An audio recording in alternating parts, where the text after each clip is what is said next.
So what if 95% of our universe isn't actually missing, but just misunderstood?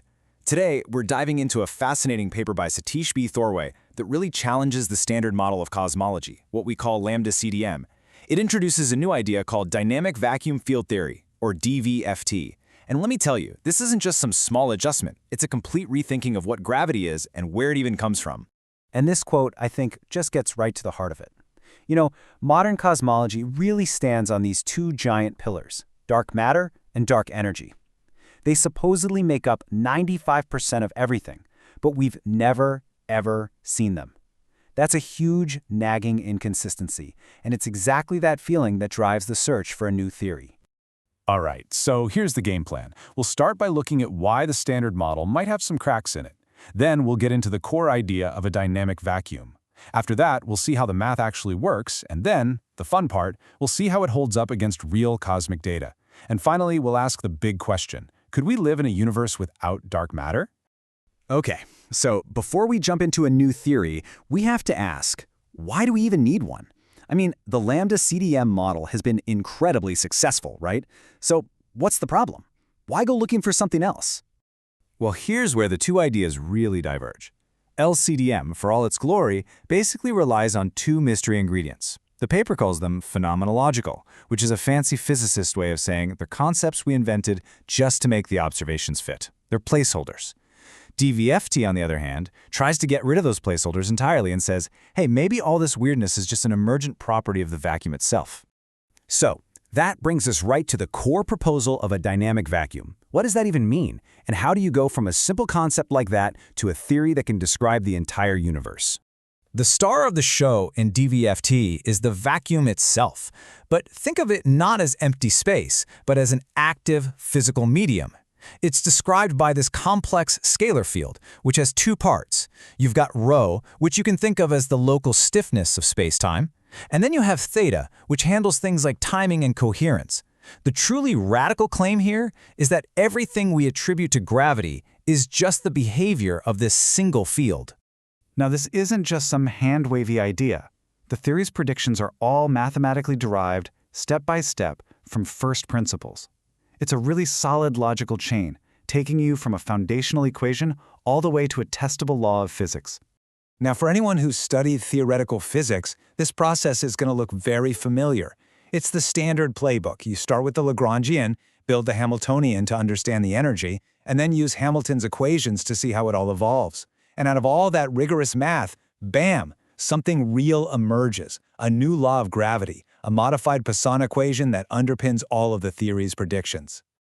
So, a lot of new theories have these kinds of magic numbers you have to plug in to make them work. Fudge factors, right? Well, this theory has a key parameter, beta, but the paper makes a huge point that it is not a fudge factor. The value of 1/2 isn't chosen, it's demanded by the math, specifically by the condition that the system's energy has to be stable. It's a feature that pops out of the theory, not something they put in. Okay, the math is cool, but does it actually work in the real universe? This is where the rubber meets the road.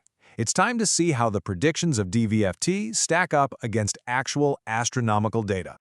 First up, the big one, galactic rotation curves. You know the story. This is the classic piece of evidence for dark matter. Stars on the outer edges of galaxies are moving way, way too fast. Something extra has to be holding them in orbit. Let's start right here at home with our own Milky Way. Get this, using only the visible matter we can see, DVFT predicts an outer rotation speed of 218 kilometers per second. The actual observed value is 220. I mean, come on, that is astonishingly close. We're talking an error of less than 1%. And this is no fluke. You look at other galaxies, and you see the same story. For Andromeda, the prediction is a perfect match. For others like M33 and M81, the error is tiny. So what DVFT is saying is that this dark matter effect isn't new matter at all. It's just the elasticity of the vacuum field itself, and these numbers suggest it matches what we see incredibly well. Okay, so it seems to handle the dark matter pretty impressively.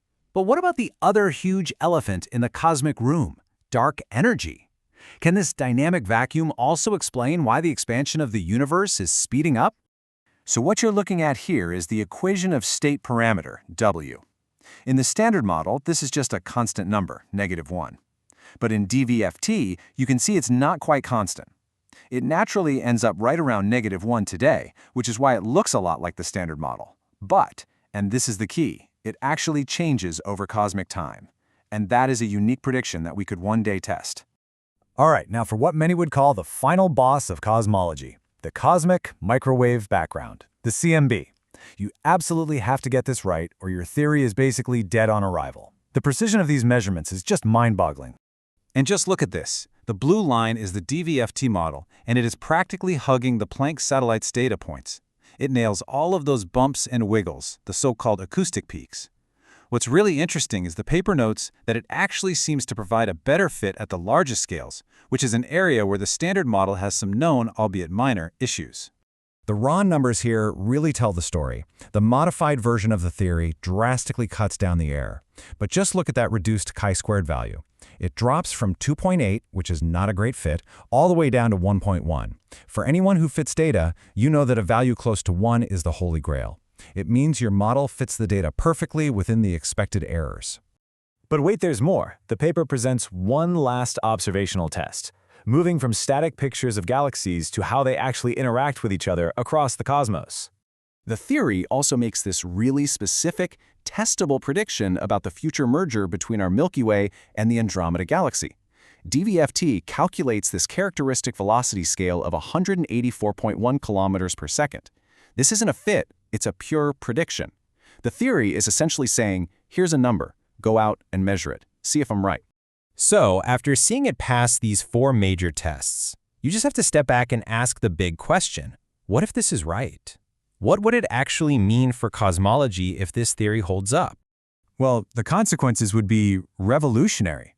I mean, we'd have this unified picture where dark matter is just an illusion, an effect of vacuum elasticity. Dark energy would no longer be some mysterious constant, but a dynamic property of the vacuum itself. The paper even suggests it could resolve the Hubble tension. And most importantly, it gives us new, concrete predictions to go out and test. It's a total paradigm shift. And that kind of leads us to the final thought. For decades, scientists have been hunting for new, exotic particles to solve these cosmic mysteries. But what if we've been looking in the wrong place entirely? What if the answer isn't some new thing we have to find, but a fundamental property of space-time itself that's been right under our noses this whole time? Could the elasticity of the vacuum be the missing piece of the cosmic puzzle? It's a provocative thought, and now it's one we have a new, testable way to explore.